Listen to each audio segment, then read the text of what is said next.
Ingin memang film ini seperti cermin sebenarnya sehari-hari. Kita ingin seperti orang melihat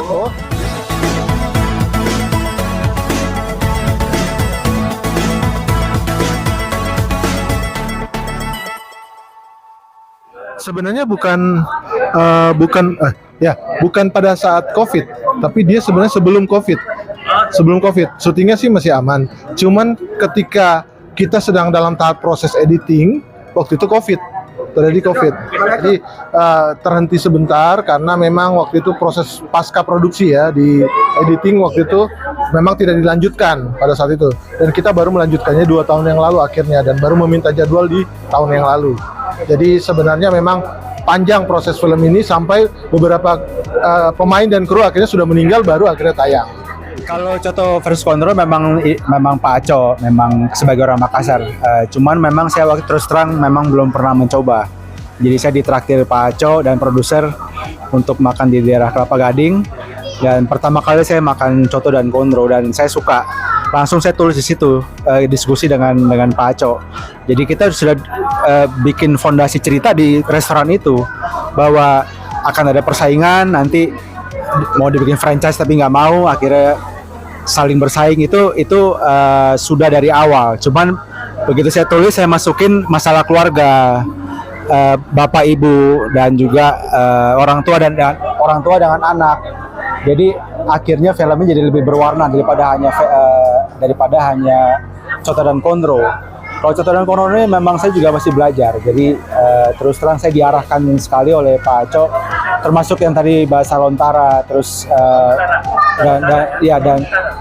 dan budaya lokal juga saya banyak diarahkan oleh Pak Aco. Jadi film ini sangat berkesan oleh saya karena saya juga bermimpi suatu hari bisa bikin film kuliner dan ternyata cita-cita saya berhasil dibantu oleh Pak Aco.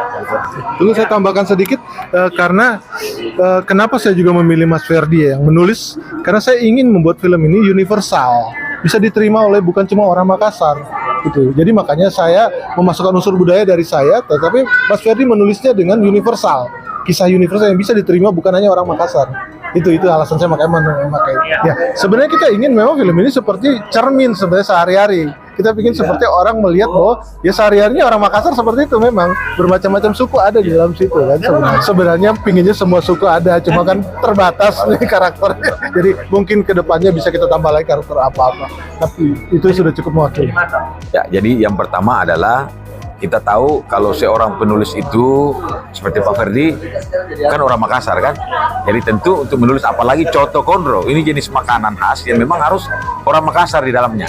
Tapi syukurlah didampingi oleh Bang Aco dan beberapa dialog juga saya termasuk memberikan masukan. Jadi memang di sana atmosfer tentang ketika kita makan coto atau kondro itu masuk juga di dalam alur cerita karena memang kita angkat dari natural yang sehari-hari terjadi. Kalau orang-orang ke Makassar kan ketemu itu, mau makan apa Ki? Alija, hati limpa jantung. Mau makan apa Ki? Aisyah, airnya saja, macam-macam.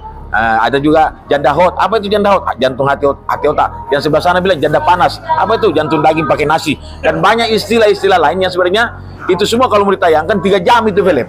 Makanya Bang Aco sebagai saudara sudah ambil keputusan yang bijak dan betul tentang film ini. Kalau yang si Deng Sangkala membeli daging itu sebenarnya bukan untuk dia, tapi dia memang diperintah oleh Rustam untuk borong habiskan supaya Haji Mato tidak punya daging. Bukan maksud dia. Jadi bukan maksudnya dia beli daging untuk Kondro. Gitu, itu sih sebenarnya. Tapi ada kata-kata Deng Sangkala. Iya ada kata. Dia bilang kan Kondro itu tulang. Ada. Ya, kalau saya kan bukan cuma pertama kali bikin film begini ya. Dari film Papua juga tuh menurut saya sukses. Ya, yang Epen Cupen The Movie sukses. Molulo yang film Kendari sukses. Itu sukses. Jadi memang menurut saya film daerah pun bukan film daerah, film nasional yang bercerita tentang kearifan lokal itu tetap punya pasar. Bahkan sebenarnya ketika waktu film Molulo diputar, itu banyak horor tidak bisa masuk ke Kendari. Berarti kan mereka punya pasar sendiri. Kebalikan dengan di sini. Mungkin di Jakarta tidak tayang, tapi kebalikan di sana film Jakarta tidak tayang pada saat kita tayang. 20 kali putar sehari di bioskop. Jadi sebenarnya kekuatan film-film bertema lokal ini cukup tinggi di daerah masing-masing. Uang Panai kan bisa tuh 500.000. Ya, jadi saya Panai. pikir tidak bisa kita remehkan kekuatan film.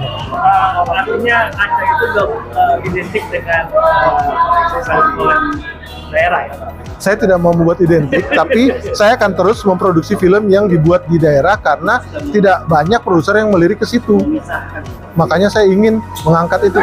Kalau kita menunggu, siapa yang mau angkat? Nah, itu maksud saya makanya. Kalau sampai hari ini kan banyak anak-anak muda di Makassar itu menimba ilmu di tempat kami untuk belajar acting tentunya ya. Nah, dari situlah film-film lokal akhirnya euforia untuk berproduksi terus. Jadi banyak sudah sinema-sinema lokal itu produksi film-film lokal yang menggunakan kami punya lulusan dari sekolah acting itu tadi. Ya, harapan saya semoga film-film yang bertema begini ini makin banyak diproduksi sih di Indonesia, karena jarang-jarang ya, mungkin kalau kita pikir mungkin jangankan 10 tahun, 5 tahun belum tentu juga ada film yang seperti ini lagi kembali ditayang. Jadi mudah-mudahan ini bisa diterima. Jangan lupa ya, saksikan film Coto versus Kondro mulai 6 Februari 2025 di bioskop kesayangan Anda.